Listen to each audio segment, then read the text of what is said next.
like, damn, slow down. I know you see a queen adjusting her crown. She been knocked down, but she never stayed down. She been living life like it's her playground. And they be like, damn, slow down. They can't catch us, she be moving too fast. Good morning, y'all. Good morning, good morning, good morning. Hello to everyone coming in. If you guys are able to comment, it is because you guys are either a mod or a member on my channel, and I appreciate you both so much. If you guys are watching and can't comment, go ahead and press the link in the pinned comment and join my membership. It's affordable and I give you guys exclusive details. I work hard for this stuff. And let me just tell y'all, this story today, y'all asked. So I was up all day yesterday, and then I woke up at 5 a.m. to finish just to make sure I had everything so I can give you guys this story. Like, I'm tired. I am tired. But nonetheless, I feel like this is an important story to talk about. Hopefully, India comes in because India had me watch a documentary. As y'all know, on Thursday, she came in my live and was like, watch Broken Hearts, a documentary. And I watched that while I was working yesterday. And yeah, watch that. Watch that documentary. It's crazy. It's really, really crazy. But anyways, hey Chrissy, hey Cece, hey Brina, hey Kim Mom. So you guys, the trending story right now is Orrin and Orson West. As you guys know, their adoptive parents were arrested this Tuesday in connection to their disappearance and their deaths. They say that even though they don't have Orrin and Orson's body, they know for sure that they are not alive and that they were deceased 3 months before the missing report scenario ever happened, and that took place December 21st of 2020. So here we are in March 2022, and a lot of people are just now finding out about this story. So a lot of what I've been doing is just getting you guys caught up to speed. But what I noticed was, even for myself, because I kind of forgot some of the details, I could not for the life of me understand how did Orrin and Orson get in the system anyway, especially because his mom and dad have been very vocal throughout this time regarding their disappearance and how they want them home. So I'm like, okay, but why are they not with y'all? Like, that was my main question.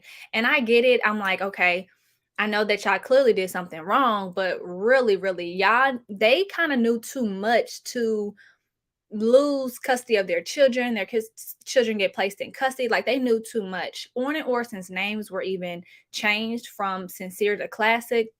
Orrin, is his birth name is Sincere, and Orson's birth name is Classic, and their last name is Pettis. So a lot of like red flags was going up because none of us really understand why they were taken from their parents to begin with. Hey India, I'm happy you joined the chat. I was just telling them that I did watch Broken Hearts per your recommendation. I am disgusted, but this story is kind of similar to what happened to Demetrius or Marcus, whatever the boys, the two boys and the sister. I know her name was like, I can't, Sierra. I think her name was Sierra. This story is eerily similar. So jumping right into today's live, y'all. Like I told you guys, we wanted to know exactly why Sincere, Orrin, Classic, Orson was not at home with the mother and father. So I did a lot of digging because this story is so old. Posts have been deleted. YouTube videos have been taken down. The titles of the YouTube videos ain't telling me, the details. So I had to work backwards to forward. And I'm going to run you guys through the whole process of what I looked for and what I found in the story. So I actually joined a Facebook group, and it was titled Orrin and Orson West Boys, something like that. I joined that. I joined like 4. I joined a lot of them, and I typed in adopted. Why were they adopted? Just so I could find the post that brings me closer to the story, since I have to go back to 2020. Well, upon doing that, I actually came across the actual mother's Facebook post where she actually told the story herself. Crazy, I know. But she told the story herself, and this is what she wrote. So we're going to read it together, and then I'm going to break down some things of what I also found. So this is what she posted on Facebook, and it reads, "Yeah, they were in foster care. Yes, I have certificates completing both parenting classes. Yes, they were placed in foster care upon me getting off work, and my son cry was not normal." The son she is referring to is the oldest boy, which is Orrin. She was pregnant with Orson. So follow this. So Orrin, his cry was not normal. So I took him to the hospital being a responsible parent, and they took my child from there. I fought hard to get him back.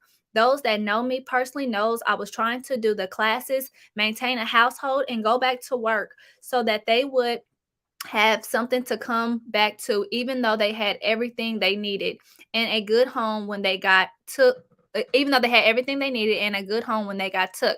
And they only took Classic, which is Orson, the youngest, because he was a relative to Sincere. My son and I had just had him and got him out of the NICU due to him being 4 pounds and me having him early because of the stress of trying to get his brother back before he came along. I originally took Sincere to the hospital because I felt like there was something wrong with him when I got off work. Only thing that I did not comply with was the drug counseling classes because I did smoke marijuana here and there, and that's nothing that's going to make me unfit for my kids. And I have a medical marijuana card, and the Ebony counseling would not treat me for marijuana, which is legal, and that's what they said. I even presented a letter to the judge with them stating they don't want to counsel me because it's just marijuana. It's legal, and I have a medical marijuana card. The judge turned me down and said, "We'll go find something." I did what I had to do, and those who know me personally know I love kids. I don't care if a kid is blue, purple, red, pink. I still love any child, and those who know me personally knows, hold on, what to say? Knows this should have never happened to me. So before mother effers want to judge, understand the person and the story. So the post has since been deleted. So I know she said more. I just don't know exactly what else was said in the post. She continued to make numerous posts after this on her Facebook page, just walking us through what exactly happened, just for the people in the back that did not understand. So with this being said, I'm going to break down some things because this is actually, it goes deeper. The father, which is Charles Pettis, is actually suing Kern County CPS because of what they did. And so remember when I told you guys that the father was adamant that they never wanted Sincere and Classic to be in the system per se. They always wanted them to go with next of kin. And for some reason, that never happened. And then they were adopted, their names was changed. It was like, what the hell? So I'm going to be real with y'all. Two things, in my opinion, took place to get the kids out of the home. Number one, for those who don't understand, Ryan Dean, which is the mother, and Charles Pettis, which is the father, they actually were together, you guys. They were in a relationship. They were in a relationship. So they had Sincere, which is Orrin. And then they were expecting Classic, which is Orson. But this is what a lot of people don't know. This mom, Ryan Dean, actually has 4 kids. She had 2 kids prior to even having Orrin and Orson. Those children were never removed from the home. Only Orrin because of his leg injury, and only Orson because he was born after Orson. Really, really, really weird. So like for me, I don't know. I guess I assumed that the mother and father was not together. So I'm like, okay, if the children got removed from Ryan, where was Charles? Why couldn't Charles just take them? Boom, boom, boom, boom. But no, they were in a relationship. So what happened was Orrin, which is Sincere, had a leg injury. When they took him to the doctor's office, they proved that, there was no history of abuse. There was really nothing that was wrong with this little boy besides his leg injury. And it was a leg injury to the femur. The femur is one of the largest bones in the body. So that is to raise concern. But the parents was adamant that this accident or this happened without them being in the care, without them being in, him being in their care, because they were at work during this time. This on top of the mother allegedly drinking and continuously smoking marijuana while she was pregnant with Orson really put a sour taste in the court system, which is very true. When they give you a parenting class and they give you the things to work on, although we can honestly say some of these things are nearly impossible to complete if you don't know what to do and you don't have people in your corner. And I hear this from a lot of people who have said, like, my children were in the system and I was doing this all by myself, because it's like they didn't want to help me get them back, So according to her, she had this marijuana card, and for some reason they still wanted her to take drug counseling classes because she smokes marijuana, which is a drug. Some people think it's not, some people think it is. We're just going to put air quotes around that. If you think it is, then it is. If you think it ain't, then it ain't. I ain't here to say what it is. So when she was trying to go to these parenting or these drug counseling classes, they was like, girl, this is Mary Jane. I don't know what you want us to do. But the judge already had this parenting plan in place. I am unsure what Charles had to do. But because I assume that they live together, who knows? I'm not sure. But basically, she was fighting an uphill battle. In my honest opinion, even though she had a medical marijuana card and she was getting turned down from these counseling classes, I do feel it's weird that she just didn't stop smoking weed. Like, girl, just stop. Just go cold turkey. But the major red flag was that Orson was only 1 pound, and allegedly he showed signs of fetal alcohol syndrome, y'all. This is already when Orrin was in the system. Orrin was already taken and was put in temporary foster care pending that Ryan completed the requirements. But she but she, gave birth. Her child was reasonably small and showed signs of fetal alcohol syndrome. That's a problem. I'm gonna keep it real with y'all. I'm not gonna say, oh, they should have gave her one more chance. Girl, your foot was already in the door for these motherfuckers to like hone in on you and hold you like under a microscope for everything that you did wrong. I get that you are stressed. I get that. But why would you be drinking while pregnant? Why? Thus, she never was able to have Orson in her care. The moment he was dismissed from the NICU, he went into the system and he went alongside his brother Orrin, because the system likes to keep siblings together. The weird thing that I never understood when I was digging all day yesterday, I mean, my eyes was going cross-eyed. I never understood how she has 4 kids and the other 2 was able to stay in the home. To this day, I'm unaware as to why she still has these 2 kids if she was unfit for the other 2. It makes no sense. If she was drinking while pregnant, she was abusing drugs, the child fell and got in an accident, was hurt. Why does she have the other 2? I don't understand. I phoned a friend. They said they don't understand either, but every state is different. And that is something that is case by case. They're not going to tell us why. All this information, of course, is confidential. So I would never be able to, I don't even know her other children's names or anything like that. I just know that she has a total of 4 kids and 2 was able to stay in the home while Orrin and Orson were removed. Now, I came across another post, and it was another post that she made. I couldn't put it on my screen for whatever reason. My computer was acting up, but I'll read it to you guys because people were basically asking her, well, why didn't your family step in? Why didn't Charles' family step in? Like, okay, they just got removed from the family. What was it? The major thing is that allegedly when Orrin fell and hurt his femur or got his femur broke, he was in the care of another relative. So maybe that's why. I'm not sure. But she says, her sister says, my sister has spoken nothing but the truth. And I'm sorry, Ryan says this. She reposted her sister's post, but she said, exactly, my sister has spoken nothing but the truth. Her sister says, I have tried to refrain from commenting when I see heartless idiots try to slander my sister and our family. I am the biological auntie of Sincere and Classic, not no damn Orrin and Orson. And we tried to get them. Some of us got approved to get them. Then at the last minute, a decision was made for them to stay where they were, not because we were unfit, not because we didn't want them, but because a social worker who was placed on the case for all of 5 minutes felt it was best. My nephews had a good home with my sister.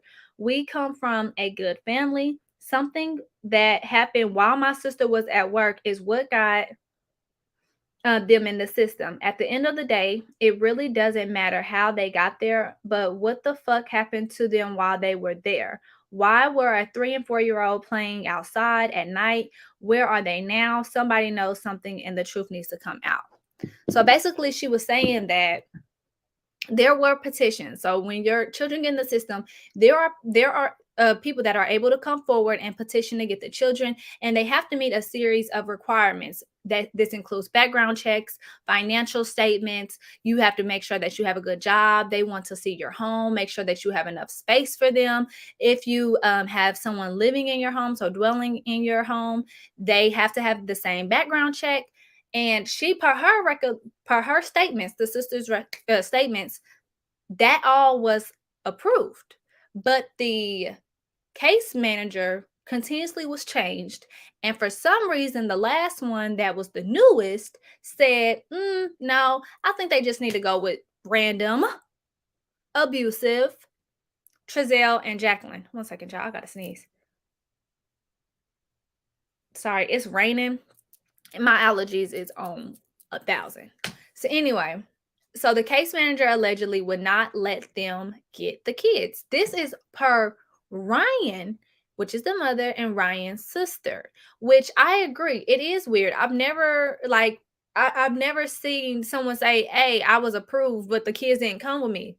That is weird. What was you approved for? Because you have to do a lot of paperwork. It's not just I just put my name on the line. They say, yeah, they gonna call me back. No, it's a lot that goes into it. But on the other hand, you guys, the father is actually suing them. And I found the court records because it's public record. I found it. And we're going to go over it together. And the main reason why is because this came out last year, but we're going to go over what exactly was said because something's not adding up. And allegedly the paternal grandmother was also fighting to get the kids. Meanwhile, I still cannot figure out. So if someone is familiar with this story and can tell me why her other 2 kids was never removed from the home, comment that in the comments or join my membership. Let me know. Write me on Instagram because it ain't making sense. Somebody in California needs to tell me why she got them other kids if she's so unfit. What you say? Christy says something is going on with that social worker and the department as a whole. All kids would have been removed. Exactly. And they're not. She has them kids. It sounds like the caseworker didn't want them to go and take them to the relatives. They just said, oh, they're cool where they're at. Yeah, but they was already in another foster home that they really did like. The parents, Charles and Ryan, actually was comfortable with the foster home that they were in, and they all was just working to get the kids back. So when I say comfortable, I'm saying that loosely, as in they were okay with that being the circumstance for the moment. It wasn't until they got placed with Jacqueline and Trezell when all hell broke loose. So let me go ahead and share my screen for you guys so we can go over these court documents.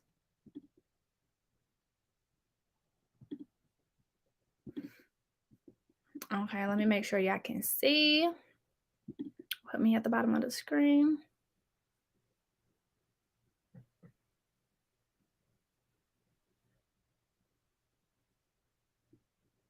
Okay, so as y'all see, this was written up last year, or this was electronically filed. The date of it says September 29, 2021, Kern County Superior Court. Now, it's Charles A. Pettis, an individual, and Brenda A. Pettis, which is the mother, not the boy's mother, but the grandmother, as the plaintiffs versus the County of Kern, Kern County Children Protective Services, California Children Protective Services, State of California, and does 1 through 100 inclusive. Now, the complaint is of negligence, negligent hiring, training, or supervision, negligent undertaking, and wrongful death. Okay, can y'all tell me what that last one says? That last one says wrongful death.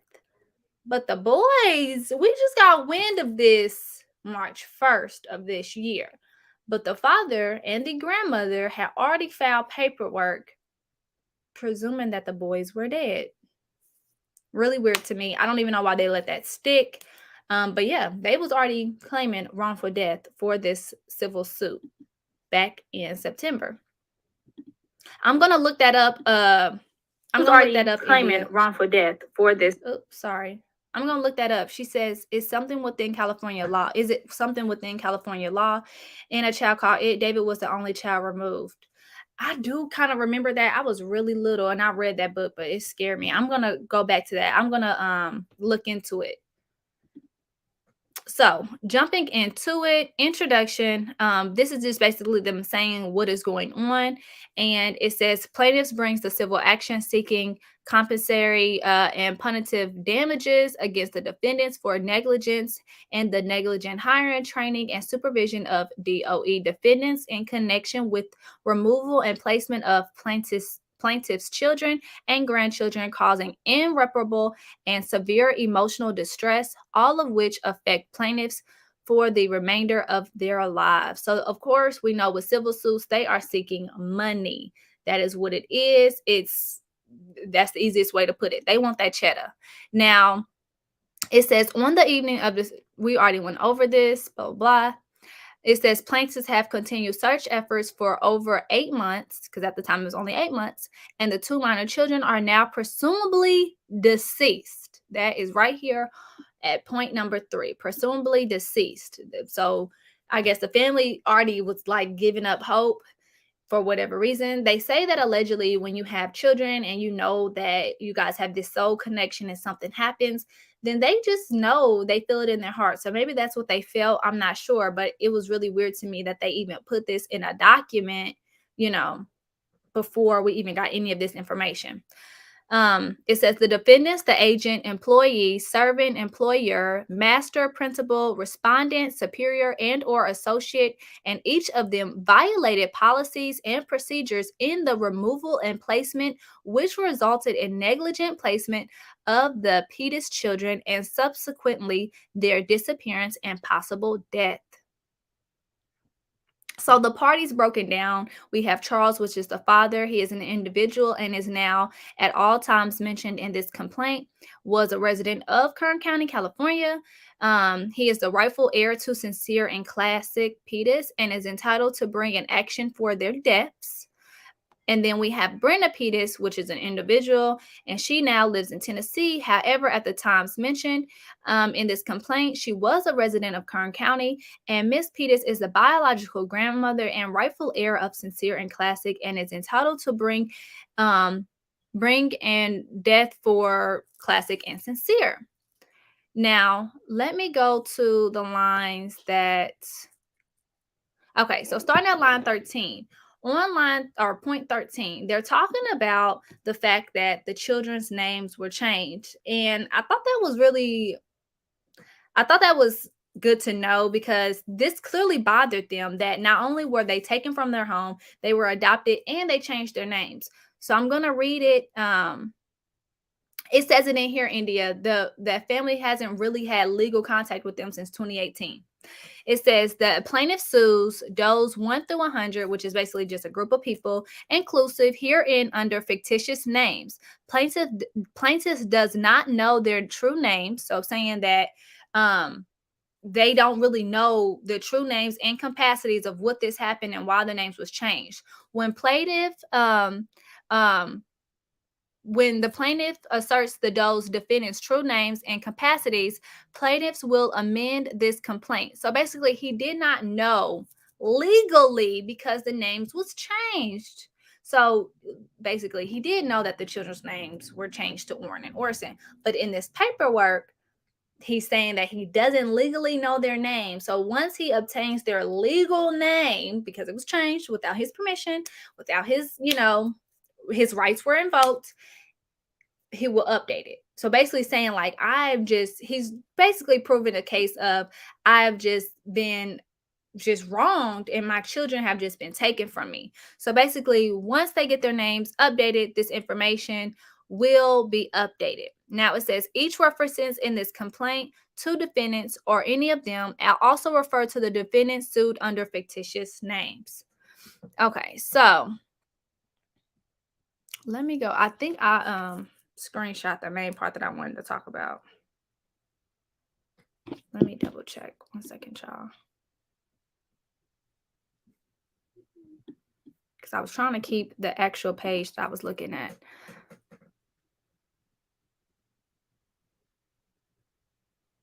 One second. Okay. Factual allegations. It says in 2018, Mr. Pettis and the biological mother, parents of Sincere and Classic Pettis, had their children taken from their custody by the defendants due to an investigation regarding abuse with another family member. The Pettis children were not being watched by a relative member at the time of the alleged abuse incident and was not under the supervision of any of the aforementioned plaintiffs at the time of the alleged abuse. So what that basically is saying is at the time that Sincere suffered that injury, he was not with the grandmother or the father and the mother. At the time of the defendant's investigation, there were no prior allegations of abuse. The biological mother did not have a criminal record nor a complicated, secluded background. However, the children were removed from the biological family's care due to the alleged abuse incident. The strain of the abuse investigation and the loss of their children aided in the separation of Mr. Pettis and the biological mother, and Sincere and Classic were consequently placed with a foster family. So remember how I told you guys that I believe that they were together? They were. And they broke up because of the stress and everything that was going on with them trying to fight for their children. It says, I'm on point 24, by the way. In late 2018, the defendants placed the two minor children with Trezell and Jacquline West. Mr. Pettis lost contact with the biological mother after the children were removed, and she has not seen her children since the end of 2018. In 2019, Mr. Pettis made defendant Kern County CPS aware that she desired to take custody of her paternal grandchildren. Due to the nature of the defendant's placement process, the plaintiffs were not privy to vetting process regarding the West as qualified adoptive parents or the factors in which the defendants made the determination not to place the children with relative family members.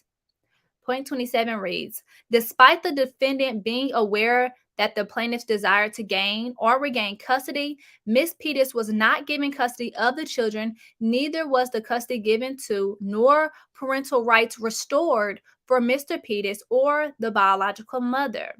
The Wests were allowed to adopt the children and subsequently changed their names to Orrin and Orson West.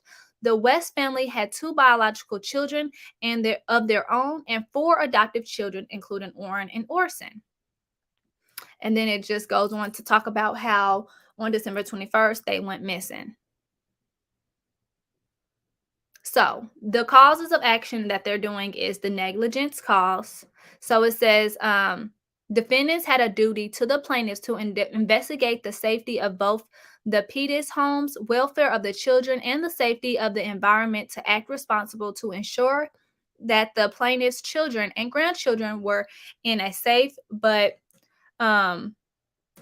negligently failed when the defendants removed the Pettis children from the care of any biological relative family members. So basically, with this negligent charge, they are basically telling them that you guys had a right to make sure that for the proper care for the children or to ensure that the children was going to have some type of regular lifestyle, the first effort should have been to place them with someone that was familiar and not someone that was a stranger, thus causing more trauma. So they were negligent in vetting other people in the family that could take the children, thus the grandmother. Now, she is the only one on this civil suit. So I know that we talked about the mother's sister, but the grandmother is right here saying on paper, I could have had the kids. And let's just be real. What grandma ain't gonna take the babies? Because if you a mama and your mama got the baby, then you ain't the mama. The grandma got the grandma the baby. I'm just telling y'all. So what grandmas y'all know ain't gonna take the baby's kids? Like, it was really weird. So it says the defendants had a duty to evaluate and assess the safety of the environment in the Peters family home, as well as the environment of the West home, to ensure proper removal and safe placement of minor children, but negligently failed when the defendants placed the Peters children in a dangerous environment which led to their disappearance. I'm trying to get to the part where they talked about.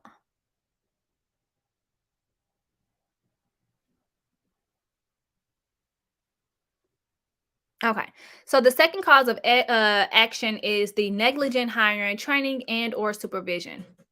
It says defendants, County of Kern, State of California, Kern County CPS, California CPS, negligently hired, trained, or supervised defendant does 1 through 100. That is basically all the people that encountered this case, touched this case, had a fingerprint on this case. Defendants failed to hire doe defendants who were completely experienced with evaluating and assessing dangerous conditions, environments, and the best interests of children under the purview of the defendants' agencies. Defendants failed to train the doe defendants regarding how to completely investigate the background of the foster and subsequent adoptive parents to ensure a safe environment, and failed to assess and evaluate for dangerous conditions in the best interest of the minor Peters children prior to placement. Defendants should have known that doe defendants were not adequately trained and lacked the ability to evaluate and assess dangerous conditions, and that is inadequacy, inability, or incompetence to properly investigate would pose a risk to the children in their case. Okay, the third is the cause of action is negligent undertaking. So it says defendants voluntarily rendered services for the protection of the Peters children. The services were of a kind that the defendants knew or should have known to be recognized as needed for protection of the Peters children. So basically what they're saying is that the employees failed to look for the signs or even show that they cared. It says that the defendants failed to exercise responsible care in rendering child protection because they didn't. The children were not protected.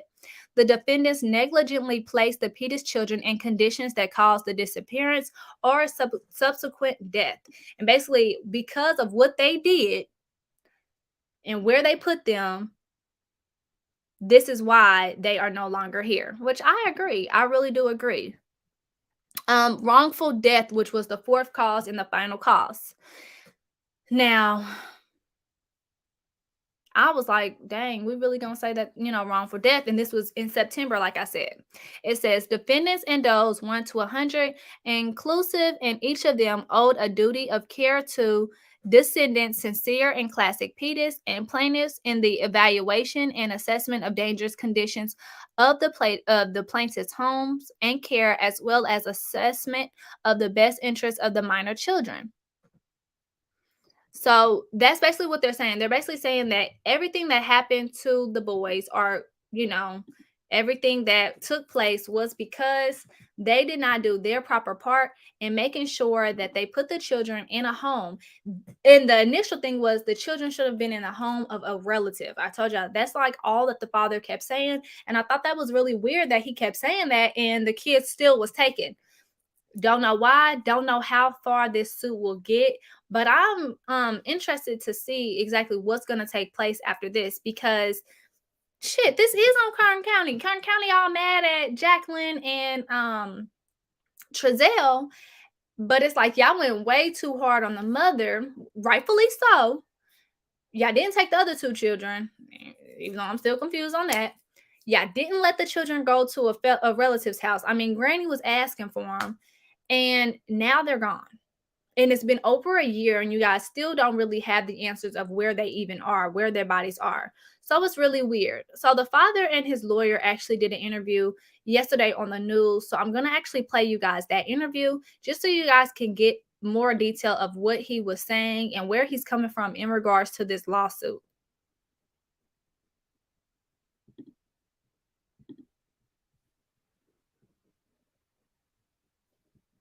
Let me...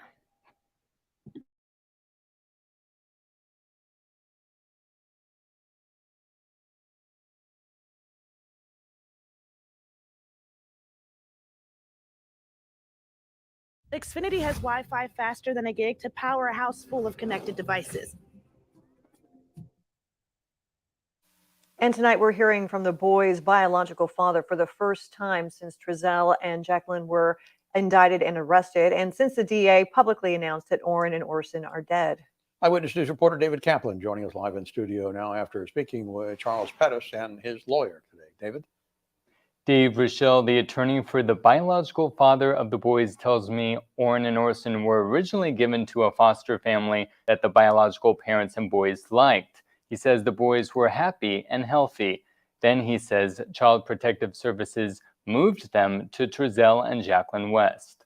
Charles Pettis, father of 4-year-old Orrin, birth name Sincere, and 3-year-old Orson, birth name Classic, reacting to the boys' adoptive parents, Trezell and Jacqueline West, being arrested and indicted this week. It's a good thing about the situation that's going on right now of how, they got caught and everything, and we starting to find more information about the boys, and anything else, I keep it positive, stay with my family. The family says the information that surfaced from the district attorney this week is what they suspected all along. They appreciate all the support from the people of Bakersfield and California City. To all the people that helped me out, I want to thank them all, and prayers and everything. Pettis' attorney Antonio Castillo says what happens in the case of the district attorney's office against Trezell and Jacqueline West has major implications to Pettis' lawsuit against Kern County. It's significant, obviously, because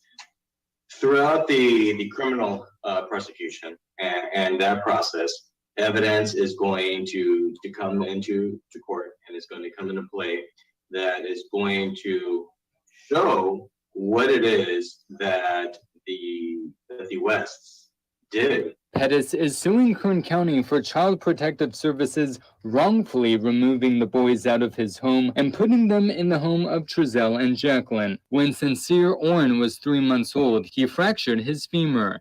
His parents took him to the hospital. The authorities were notified. They found no sign of abuse. Castillo says after Classic, Orson, was born, CPS removed both boys from their parents 11 days after Classic was born. Just doesn't make sense. Why the 2 boys were taken away, and then still 2 of their children, their siblings, were still left in the household. Either a house is unsafe or it's not. Either parents are unfit or they're not. You just don't take 2 away. It doesn't make any sense. If you could look Classic and Sincere in the face right now, and if you could see them, father to 2 sons, what would you tell them right now? I love them. I wish it didn't never happen to them. And I never turn my back on them. I miss them. Castillo says immediately after the boys were given to Trezell and Jacqueline, it was obvious to their biological family that they were losing weight. They looked unkempt, not happy, and unclean. In studio, David Kaplan, Eyewitness.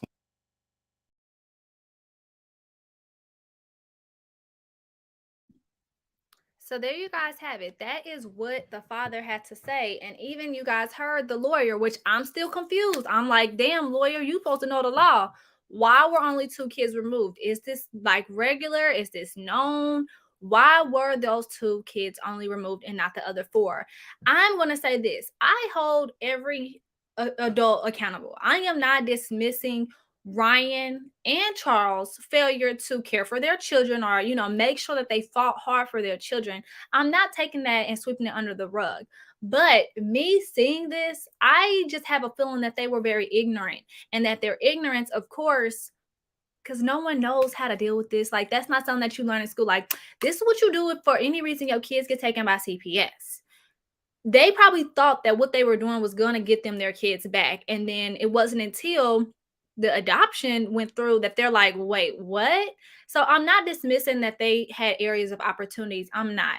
I'm holding them just as accountable. But I do feel like this lawsuit is a big one, especially since Sincere and Classic is no longer here. So I did go ahead and pin the link if you guys want to call in. What are your thoughts? I'm not saying come on here and hype up Ryan and Charles as the best parents ever who were wronged. But neither am I saying to come on here and trash them either. I know a lot of people have a difference of opinions about this situation. And it's one of those situations where you don't know what you would do until you're in that situation. It is very clear that this boy was hurt while his parents was at work, which means that can happen to any of us. All of our children have to go somewhere while we work. If for any reason our children fail and hurt their femur, this could be us in this situation, especially the system is not favorable to people of color. That's all that I have to say. I don't know. Like, I have very mixed emotions. I do think that it was very trifling of this mom to drink and smoke while pregnant. The fact that he allegedly showed signs of fetal alcohol syndrome, that's sad. I feel like, they were just wrong from the time of birth. But I would love to see what her other two children are looking like today. I just want to know, because if she's such a bad parent, why did not all the kids get removed? Yeah, and they felt the kids looked unkept. Yeah, and was losing a lot of weight. I don't know. I have to figure out how to post multiple pictures on my community tab, but because you guys are my members, I'm gonna post the actual link to the lawsuit paperwork just so you guys can read. I feel like that is the best thing that you guys can do as far as getting the story together. I really just wanted to come on here and just present to y'all what I was able to find, and I don't have all the answers. I don't think anyone does. All of this is alleged, but it is heartbreaking that, these kids are not here. I don't have a dog in this fight. I don't. And I don't have a dog to down Ryan and Charles. I do have a dog to wrong Jacqueline and what's that motherfucker name? Trezell. I do. But with Ryan and Charles, I just need to know a little bit more information. Like, I do. I do. I don't know if they was ignorant. I don't know if they were abusive. I don't know, but I just don't get that they were. I don't feel like the punishment fit the crime. If they found if with this investigation found any prior abuse incidents, it's weird that they just took the baby. But I do understand the whole drinking and smoking while pregnant. I do understand that. But I mean, even then, baby, why didn't you take all the kids? Okay, one more question. When were their rights terminated? It seemed to be caught off guard. I don't know. I don't know. All that we know is at the end of September of 2018, it's like they were shut out. And we know that the boys were adopted in April of 2019. So somewhere between the ending of 2018 and early 2019, something may have happened. And the rights was terminated without their permission, though. This was not something that was agreed upon. So it was something that they failed to do, which could have been at the hands of Ryan and Charles that they failed to do, which the courts automatically took it in their hands to say, no, that's it. This is the final straw. But I don't know what exactly the breakdown was. Neither one of them have said so. But, it's very telling that she did admit that she did do Mary Jane. She was refused counseling because the agencies, which is common, the agencies have their own requirements of what they're going to take. Girl, we're not taking you. If we have someone that's on the white girl versus you who's on Mary Jane, we need to help white girl, not Mary Jane. So I do understand that. But no, I don't know exactly what they did to get their rights terminated. It's weird as hell. It's really weird, especially I guess I wish I knew someone in California that actually knew this, because everyone that I knew, they're like, no. My friend that I found, she said no. She's never, it's case by case, but usually if they're going to remove one child, two children, they just going to remove all. And it's not like the 2 other children went to next of kin. They literally stayed in the home with the mother. But I get the fact that Orson shows signs of FAS, which is fetal alcohol syndrome. I get that he shows signs of that, but Orrin did not show any signs of abuse besides that one femur incident. So why would he have been taken as well? Like, I just don't get it. Just wondering if she may have been suffering from postpartum. That's what she said. She said from the stress, she ended up going in early labor. Like, she said that basically she was stressed. Negligence does not equal abuse. Support assistance should be provided. Depending on the level of negligence, if they were deemed unfit, why did some kids remain in the household? Exactly. We confused. We are confused. He was taken at the same time that Orson was born. So he was in a parenting plan. She was on a parenting plan for Orrin. But at the time that Orson was born, he was born early and he was born small. Once he was born, they both got taken and put in the system. Don't know why, though. Don't know why.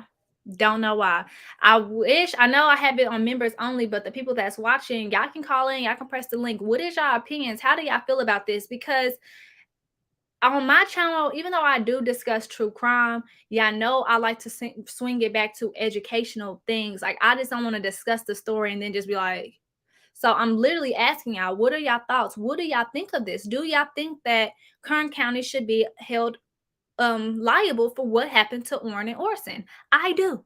My hand is up in the air. I feel like they should be held accountable. If the mother was that bad and the father was that bad, why couldn't they go with their grandma? Why couldn't they go with their auntie? Why did y'all fail to vet other people in the area? It does not make sense. That's the number one for me. Like, fuck it. If y'all wanted to take the 2 kids, take them. But why they couldn't go with next of kin, like the father has been saying. We have India. Hey, India. Hey, Audrey. Hey, Kat. Oh, I'm echoing. Hold on. Hey, Trey. Okay, can you hear me now? Yes, I can hear you.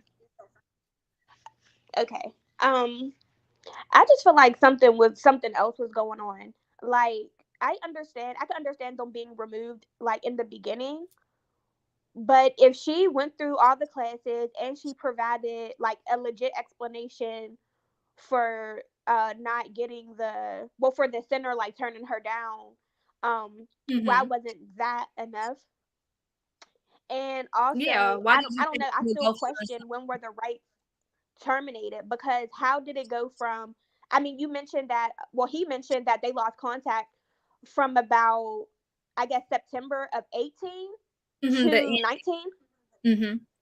And then they were adopted. So my question is, was that due to them switching caseworkers? Were they moving around a lot and maybe didn't get the notification? Because when they terminate your rights, there's like a court date. It's like a court proceeding, or you have to sign them over if it's voluntary. But if it's involuntary, there's like a court proceeding. So whether they had court and then they said the parents didn't show, so then they just took their rights and they didn't even know about it. I don't know. I just feel like something else went on. And I feel like I hear about this happening a lot, where CPS, especially if somebody is interested in adopting them, or they're with like a known family that they have dealt with consistently, that they kind of just, we're just going to put the kids here, versus doing actually what the parents want and actually doing the work to, like, actually try to keep the family together. Sometimes I see that a lot of times that doesn't happen. And so it's just, I don't know, it's just confusing. Because allegedly Trezell and Jacqueline had already, of course, been well known in the system because, you know, they were foster parents. But allegedly Trezell's mother, the one that I was talking about, she also was a retiree from CPS. So it's like, did y'all show favorable, like, circumstances to them? It just doesn't make sense. But you bring up a good point with saying that they should have had like a court hearing of when the rights was going to be terminated. I don't, like, the documents doesn't tell me when that happened, how that happened. But the father is adamant that this was just all negligent. And it's like, they really just did this in plain sight. or did y'all really miss something? It's sad. It's sad. No, I think CPS was doing something shady, and I didn't hear when you mentioned Trezell's mom was part of CPS. So not only do they know how to work the system because they know how the system works, they also know people within the system to get things pushed along and get things to move faster. So that actually explains a lot. But I do feel like they did these parents a disservice because there is for sure a court date when you're fighting for your kids or fighting for your kid to get your kids back, just like how she had to go to court to show proof that she finished the parenting classes and all that. There was a court date in which they terminated both parents' rights. Yeah.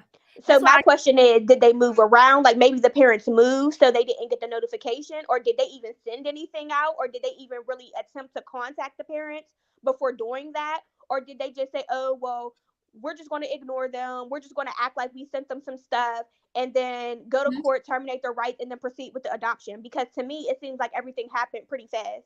It happened really fast. And even then, when they got the letter, say for instance that they really did, which I don't believe that they did, but they got this letter, the grandmother is still saying for the record that she wanted the kids. So even if they were terminating rights, that should have been the next to happen. The kids should have stayed with blood relatives at all times. They pushed for that. So it's really weird that they denied her or never even got back with her on getting these kids. It makes no sense. Like, y'all cannot say, oh, I feel like they'll be best fit in this home. How? And this home is where they died. Because I do think the caseworkers actually have the say. Because when your kids get taken, they're basically like wards of the court. So other people don't have really a say so. Like you can say, oh, I want my kids to go here, but that doesn't mean that's what they're going to do. The caseworker has the final say. This is sad. This is really, really sad. It's really, really sad. All this over marijuana. It's sad. It's sad. And that's what I'm saying. It feels like it was kind of like they could have actually provided support and kept the family together versus doing this. But being that, I guess, their family had ends with CPS, they kind of did what they wanted to do. And that family said, well, oh, I want those 2 boys. So they just basically got to keep them. They knew what to do. They knew how CPS worked, and they were able to do it. And they pray so on I'm it. curious. Yeah, they do. And I also, did I say, like, was the child actually diagnosed with fetal alcohol syndrome? Like, okay, you say when he's born, there's an assumption or he's showing markers. Okay, well, was he ever diagnosed? Like, why is that being held against her because of something you think the baby might have when he's first born? And I think they diagnose preemies, or they make a lot of assumptions about preemies that don't even turn out to be true. So was he actually diagnosed? Like, what exactly happened? Like, you're hanging over this mother's head that she was basically this alcoholic and all of this. It's like, okay, well, was any of that ever proven? And a drug abuser, just because her baby was born underweight. In California, weed is legal. So that's the main thing. I'm like, it's California. I thought weed was But legal. they mentioned fetal alcohol syndrome. They said that when the youngest baby, Orrin, was born, he showed signs. I don't know if it's true that he definitely had it and they could show proof, but whatever he was born, he had that time in the NICU, but he never got to go home to his mother. He was a ward of the state from the moment he was born, based off of whatever they found. He never got to stay with Ryan Dean, which is his mom. I don't know. I think the dad has a pretty good case. So I'm curious to see what happens, because I think he has a pretty good case, because something over there at CPS isn't clean. Like, they're definitely doing some shady stuff. I agree. It's sad. It's really sad. But I thank you so much for coming, India. I'm gonna drop down back in the chat. Okay. Yes, y'all. So India always comes in. She clearly has knowledge of this, which I appreciate, because she brings up a good point of if their rights was terminated, which we know they were because their names was changed, they were formally adopted.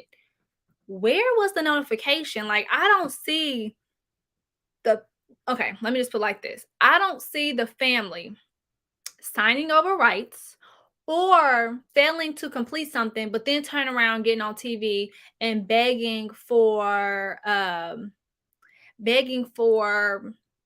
sympathy. I just don't see it. I mean, I know that people do that, so I'm not saying that they don't, but I just don't see it. I don't.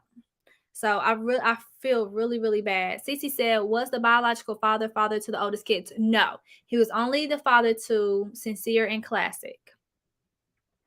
But again, if the kids resided in a mammy's house, all of the kids should have been temporarily removed. The other kids never were. So I'm going to continue to do some digging. I have another story that I have to bring to you guys too. This one, I'm going to probably record a video and post it on Monday, unless y'all want me to do a live. It's a 2-part series. It's a murder and a abduction. And I believe it's in California too. Yes, straight out of California. So let me know if y'all want me to do a live of that, or if y'all want me to do a video. I don't think y'all like videos. I think y'all like me to go live, which I don't have a problem with doing either one.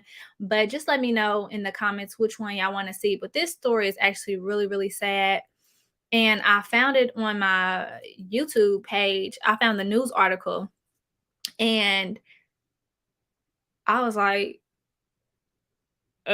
what? And even my husband, he had heard me watching the video, and he was like, what? This one? And y'all know I only cover people of color. No shade. Y'all want me to cover white people? I'll cover some white people. I got this story I was going to talk to y'all about yesterday, but I was still trying to get this information. I had this story about this little girl who went to a slumber party, and she was severely abused by the other girls at the slumber party. They didn't cut open her face and stuff. Just scary. And my main question is, where the fuck was the adults? Like, it's so hard to cover kid stories. It really is. This shit grinds my gears. And I feel like I can't be unbiased because I kind of try to put myself in the parents' shoes because I do have kids.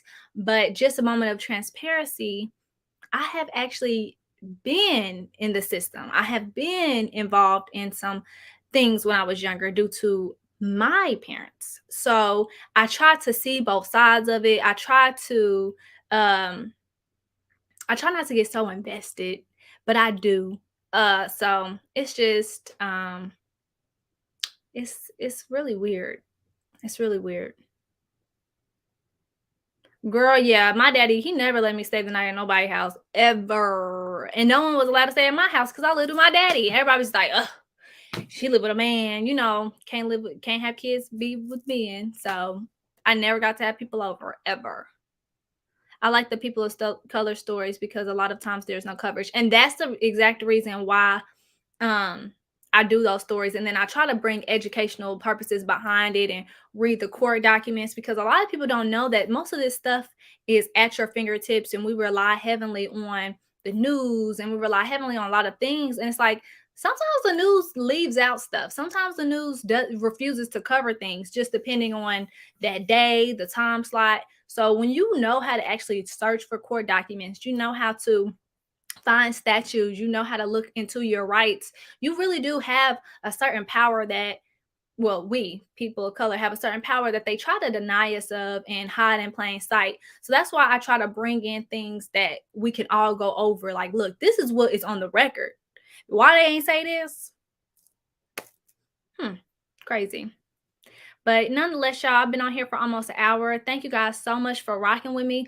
Please do not forget to subscribe, join my membership, and like this live on your way out. Y'all are so real. Bye. And thank you. Oh yeah, thank you, Ms. Marcel. Yo, all props to you. And just you doing what you doing. And you got a voice. Keep doing what you doing. And you got a voice.